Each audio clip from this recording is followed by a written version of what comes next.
meditar, o llamarlo de alguna manera, para entonces reconocer quién es el enemigo, cuál es el principado que está en cada uno de los montes que ya hemos mencionado. Ya hablamos acerca de los medios de comunicación hace 2 semanas, hace 8 días hablamos del monte del gobierno, y hoy vamos a continuar con otra perspectiva de este mismo monte, porque es muy amplio, y hoy quiero comenzar con un versículo bíblico que es sumamente importante que usted y yo lo entendamos. Isaías capítulo 2, versículo 2 al 3. Isaías 2, del 2 al 3. Cuando lo tenga, me dice amén y juntos lo leemos. ¿Listo? 1, 2, 3. Dice la palabra: acontecerá en lo postrero de los tiempos. Otra vez, Isaías 2, del 2 al 3. 1, 2, 3. Acontecerá en lo postrero de los tiempos que será confirmado el monte de la casa de Jehová como cabeza de los montes, y será exaltado sobre los collados, y correrán a él todas las naciones, y vendrán muchos pueblos y dirán: venid y subamos al monte de Jehová, a la casa del Dios de Jacob, y nos enseñarán sus caminos, y caminaremos por sus sendas, porque de Sión saldrá la ley, y de Jerusalén la palabra de Jehová. No hemos visto todavía esta promesa que Dios hace a través del profeta Isaías. No hemos visto el cumplimiento de esta promesa aún, pero estamos empezando a ver algunos albores del cumplimiento de esta promesa. Cuando usted y yo estudiamos el libro de Josué y vemos el capítulo 3, vemos a Josué ahí después de la muerte de Moisés, cómo Josué toma esta herencia. Diga conmigo: siguiente generación. Josué era discípulo de Moisés. Moisés le fue encomendado sacar al pueblo de la tierra prometida, de Egipto, y encaminarlo a la tierra prometida, pero no lo metió él, sino que fue Josué. Aunque Josué es un tipo de Cristo, también Josué es un tipo de la iglesia, en el sentido que le voy a explicar ahora. Cristo vino, nos liberta, nos lava, nos limpia y nos saca de Egipto, de nuestros pecados. Pero después de eso pareciera que la vida se complica un poco, y como que empezamos a descubrir y a ver que hay desiertos en la vida, y de la mano del Señor usted y yo podemos ir pasando ese desierto con su provisión maravillosa. No nos falta nada, Él siempre es bueno y tenemos todo lo necesario. Amén. Pero entonces Dios pone la iglesia, establece la iglesia que nace de su costado, para que la iglesia continúe. Segunda generación, la generación después de Cristo, que por cierto es la última, es la generación que debe de llevar precisamente al pueblo a la tierra prometida. La tierra prometida entonces es eso que usted y yo queremos alcanzar, haber hecho, pero hay que batallar. ¿Cuántos se han dado cuenta que hay que batallar todos los días?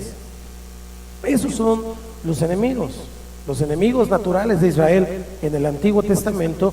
Para usted y para mí son enemigos sobrenaturales o espirituales, si lo quiere ver de esa manera. Ahí en el capítulo 3 de Josué, en el versículo 10, dice la escritura: y añadió Josué: en esto conoceréis que el Dios viviente está en medio de vosotros. ¿Cuántos Dios creen que Dios está aquí esta mañana? Y que Él echará de delante de vosotros al cananeo, al eteo, al heveo, al fereo, al gergeseo, al amorreo y al jebuseo.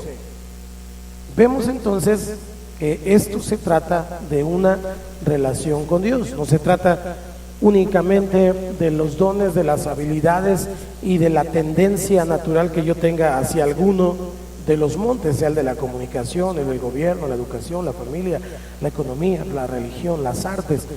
No solamente eso, sino se trata de ir tomado de la mano del Señor. Amén. Deuteronomio 7:1 nos dice precisamente que hay estas 7 naciones más poderosas y más grandes, más fuertes, mayores y más poderosas que tú. Esto significa entonces que en cada monte hay un líder demoníaco, hay un espíritu que gobierna, hay un espíritu que está haciendo las veces de gobernante, pero escuche lo que le voy a decir, es un usurpador, no le pertenece, no le corresponde, porque la victoria fue ganada por Cristo en la cruz. Y entonces Cristo nos ha dado la victoria.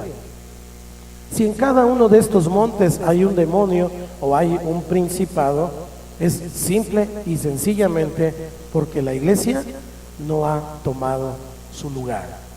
Porque los demonios que están gobernando los diferentes montes son usurpadores.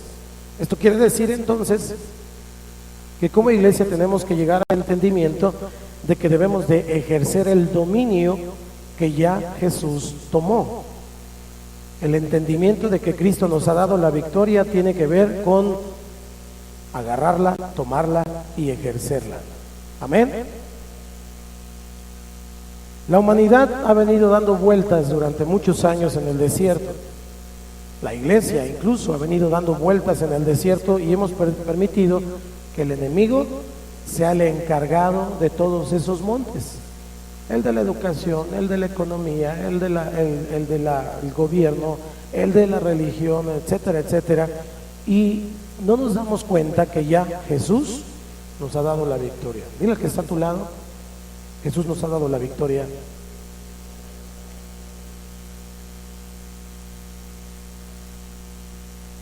Cinco veces en la Escritura, tanto en el Antiguo como en el Nuevo Testamento, hay esta frase que le voy a decir, que se encuentra en Mateo 22:44. Mateo 22:44.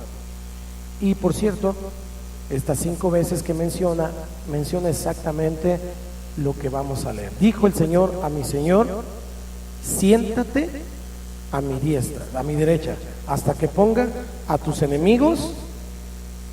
Otra vez, 1, 2, 3.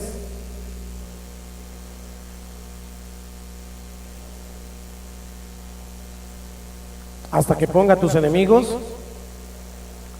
por estrado de tus pies. Se menciona tanto en el Antiguo Testamento como en el Nuevo Testamento este concepto: Cristo sentado a la diestra del Padre, gobernando desde el cielo, pero que finalmente el Padre le está diciendo, Jesús, el Padre le dice al Hijo: siéntate aquí a mi diestra, teniendo la habilidad, teniendo todo el poder, todo el derecho, pero por el momento tu lugar es una posición de intercesor.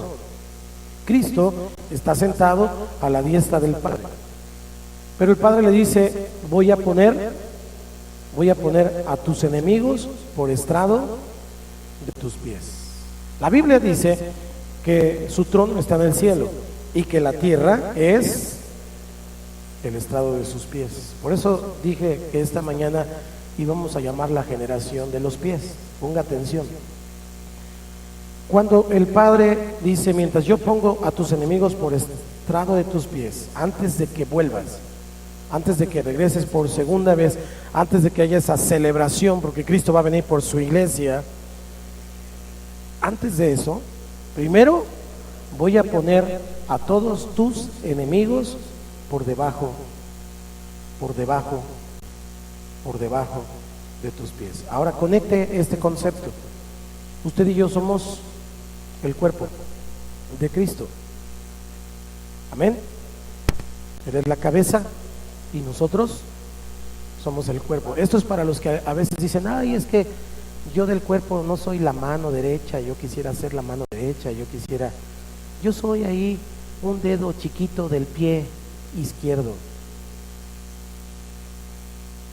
Se siente como que es nada, como que no tiene un lugar en la iglesia, en el cuerpo. Hoy va a cambiar ese concepto en su vida, porque usted y yo somos el cuerpo de Cristo. Hay pasajes como el Salmo 133, no lo vamos a buscar, pero dice que cuando el Señor derrama el aceite, cuando hay ese gozo entre hermanos, cuán bueno y cuán delicioso es habitar los hermanos juntos en armonía, dice que el Señor derrama esa unción por la cabeza, y luego de esa unción, ¿hacia dónde va? Hacia el cuerpo, hacia las vestiduras, y finalmente, por caída natural, llega ¿hasta dónde? Hasta los pies. La unción es de los pies a la cabeza y de la cabeza a los pies. Si usted y yo somos el cuerpo de Cristo y a usted y yo nos está tocando estos últimos tiempos, estos postreros tiempos, en donde estamos viendo el cumplimiento de muchas cuestiones de la palabra, probablemente usted y yo seamos ya, algunos de los que están aquí, yo digo todos en el nombre de Jesús, de la generación de los pies. Hermosos son los pies que anuncian la paz. Ahora, pensemos un poquito en este asunto, los pies.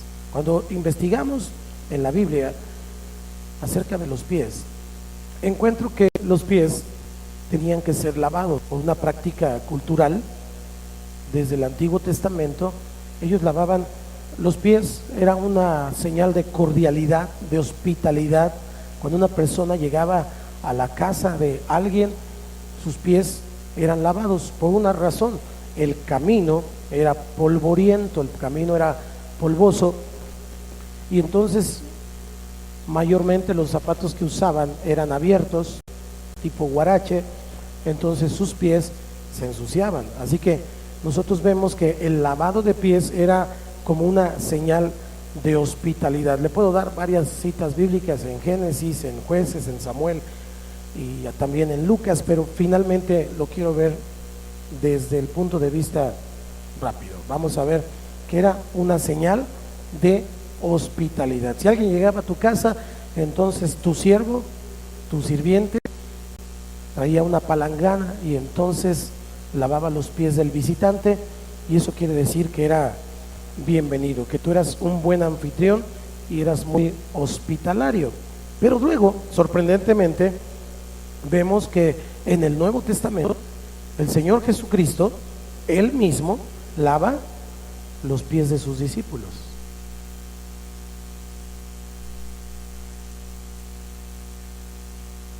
Tenemos que conectarlo con lo que estamos hablando. Cuando pensamos en esta tarea que normalmente era hecha por un siervo, tenemos que pensar entonces que era una tarea humilde, era una tarea que pues no se atrevía a hacer cualquiera. Tal vez lavar tus propios pies, pues es fácil, pero lavar los pies de alguien más, como que ya es tan fácil. ¿Estamos aquí? Era un asunto de humildad. Jesús lo estaba dando como un ejemplo de servicio para sus discípulos. Los pies que Jesús lava, entonces recuerde esa porción, está en los evangelios, cuando Jesús lava los pies. Era algo sencillo, era algo de la vida cotidiana, era algo que se usaba todos los días. La gente andaba descalza o andaba por los caminos polvorientos con sandalias, y cuando terminaba sus labores o llegaban a una casa, pues estaban sucios, los pies estaban sucios, y entonces era un acto de aseo personal, pero también el asunto era que quien hacía ese trabajo eran los esclavos, o era la gente contratada para la servidumbre en la casa de las personas. Así que lo que vemos aquí es que este lavamiento de Jesús de los pies de sus discípulos fue provocado por una mala actitud, un mal pensamiento de sus discípulos. Tenemos que recordar que estaban discutiendo quién se iba a sentar